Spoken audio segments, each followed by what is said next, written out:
The net change theorem tells us if we add up over an interval, sum up, that's what the integral does, over a range or an interval from a to b, the rate of change, we get the net change. Why does this work? Well, the integral here, this is essentially a Riemann sum.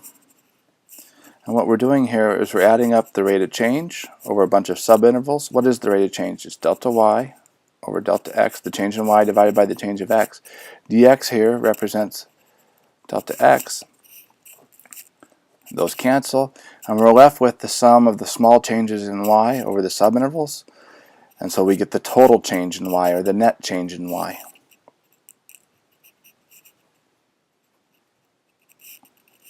Let's look at some examples. Suppose we have a function which tells us the slope of a trail at a point x miles from the start of the trail. So f of x equals the slope of the trail at location x. This is the change in elevation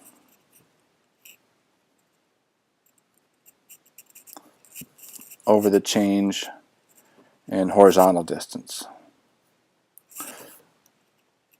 Okay, and so what we're doing, this represents a derivative, and what we're doing here,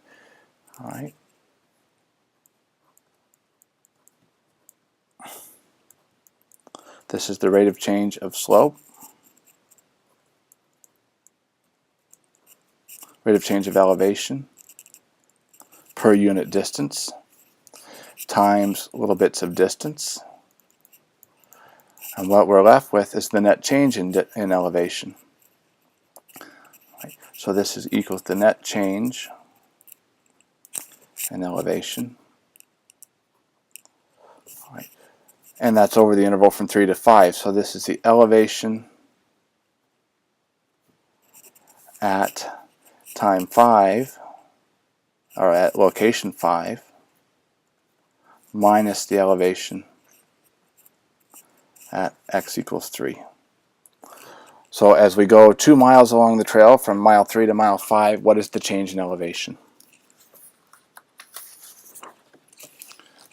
Let's just think about units here. An integral represents a continuous Riemann sum. And here I have f, which is measured in newtons. Newtons are a measure of force. So we have here force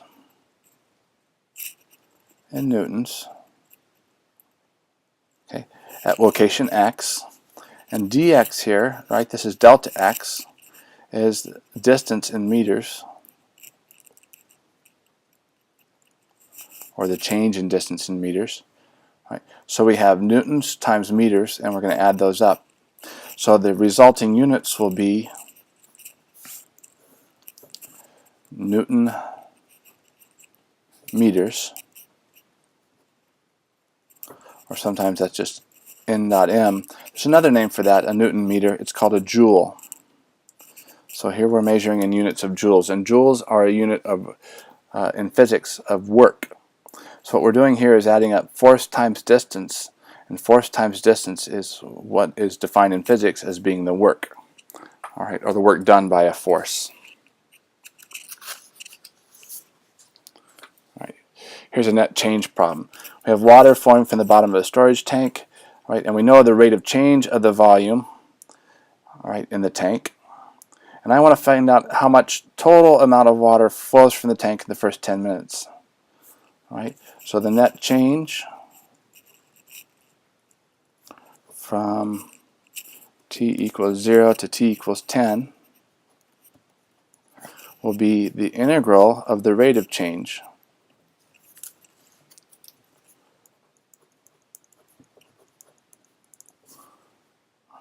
So this is liters per minute times minutes, delta t. Those cancel, and I'm just left with the net change in liters. If I work out this integral,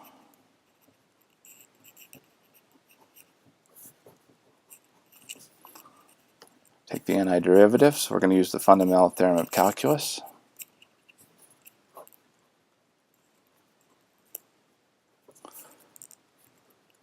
When I evaluate at 10, of course, I get that. When I evaluate at 0, this whole thing vanishes, so there's nothing left to do here. So this is 2,000 minus 200 is 1,800, and the units are liters. Okay, because I have liters per minute times minutes, right, and then I'm taking a sum, minutes cancel, and I'm just left with liters. Right. So the total change in water, the amount of water that flows out of the tank, is 1,800 liters in the first 10 minutes. Right. Let's look at a distance example. Right. When we're talking about velocity and distances and acceleration, that sort of thing, there are two quantities we can talk about in terms of the position. Right? The net change in the position, that's called displacement.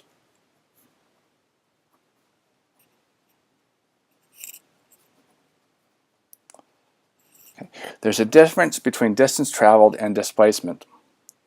If I get in my car and drive to the grocery store and return my car back to the garage where I started, my net change is 0. I haven't moved, over the whole thing. I start and finish at the same place, so the change in my position is 0.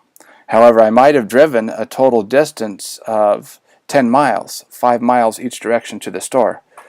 Right? So displacement is the net change. It's just where I end up minus where I start. But distance is actually how much I travel along the journey. All right? So displacement, right? This is the position at time 6 minus the position at time 1, which I can get by taking the integral of the derivative of the position,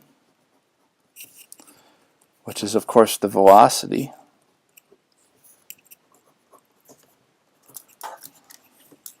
I'm given the velocity function here. So I have velocity, which is miles or meters per second, times seconds. So now I just get meters. When I add that up, I'll get the displacement in meters. All right. I'll leave it to you to work out the integral here. All right. Take the antiderivative, evaluate the two endpoints, and you should get minus 10/3 meters. So my particle winds up 10/3 meters to the left, or in the negative direction from where I started. All right. Now distance traveled is a little different. Okay, we're going to do the same problem again. All right. Recall here that my velocity is given by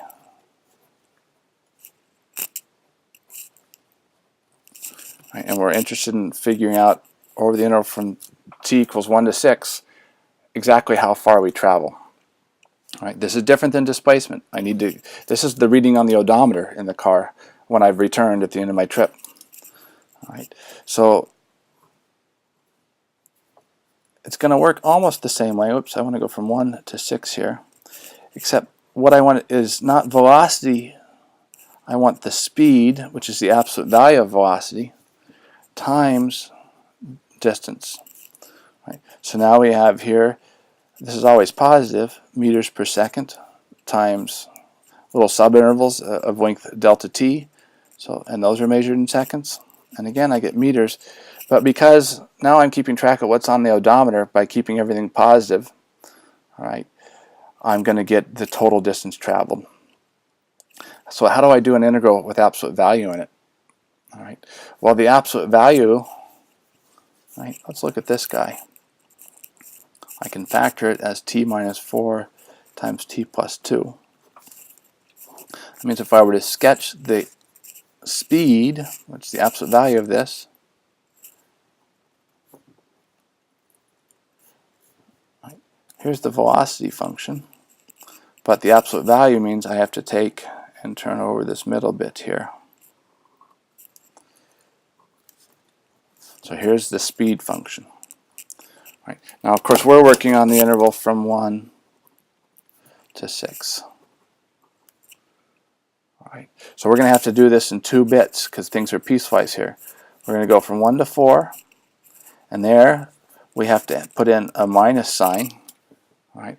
so that when we are dealing with the velocity which is negative down here, by adding a minus in front of it, it becomes positive.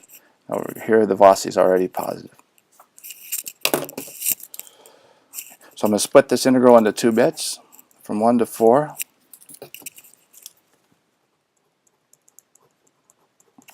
Plus the integral from 4 to 6.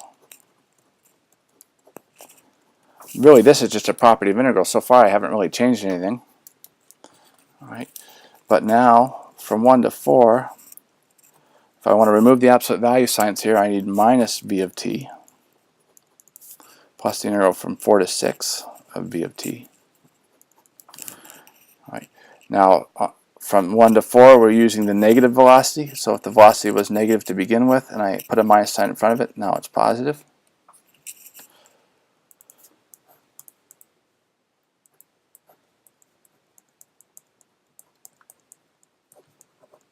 I'm just going to set this up for you. I'll leave it as an exercise for you to work out the 2 definite integrals here. That should be the easy bit, although you got to be careful here to keep track of your arithmetic. Right, from this first one I get 18, right? And I would be minus 18 if I didn't have this particular minus sign right here. Plus 44 thirds. If you get a common denominator and add that up, you get 98 thirds meters. Very different than the displacement. The displacement was minus 10 thirds.